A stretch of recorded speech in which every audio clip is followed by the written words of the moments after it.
તો શું તમે પણ દર વખતે એક જેવા મગ ખાઈને કંટાળી ગયા છો? તો હું તમારી સાથે આજે બહુ સરસ મગની રેસીપી શેર કરીશ. તો સૌથી પહેલાં તો મેં એક બાઉલમાં દહીં લીધું છે. એની અંદર મેં ચણાનો લોટ મિક્સ કર્યો છે અને બહુ સારી રીતે મિક્સ કરવાનું છે. બિલકુલ બી ગાંઠો ના રહેવી જોઈએ. એકદમ સ્મૂધ પેસ્ટ બનાવવાની છે. આપ જોઈ શકો છો મેં કેટલી સ્મૂધ પેસ્ટ બનાવી છે.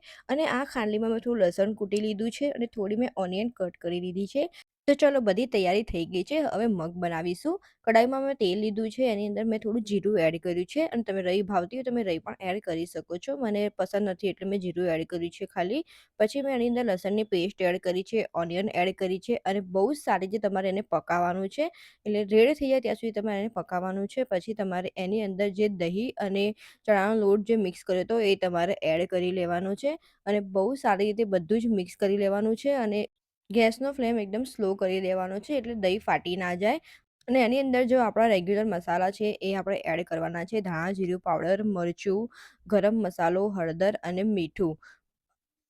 અને પછી બધું સારી રીતે મિક્સ થઈ જાય એટલે જો મગ બનાવ્યા હતા અમે બાફી રહ્યા હતા એ મગ આની અંદર પાણી સાથે તમારે એડ કરી લેવાના છે.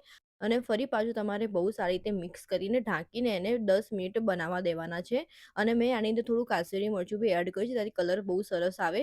તો આપ જોઈ શકો છો કલર બી કેટલો સરસ આવ્યો છે. 10 મિનિટ પછી આપ જોઈ શકો છો કેટલું સરસ મગ બનીને તૈયાર થઈ ગયા છે. મેં થોડા ધાણા પણ એડ કર્યા છે અને મગ પરફેક્ટલી બનીને તૈયાર થઈ ગયા છે. તો તમે પણ આ રેસીપી ટ્રાય કરો અને મને કમેન્ટમાં જરૂર બતાવજો કે તમને આ રેસીપી કેવી લાગી. તો તમને ઢીલા પસંદ તમે ઢીલા રાખી શકો છો નહીં તો મારા જેવા આવી રીતે કઠણ બી બનાવી શકો છો.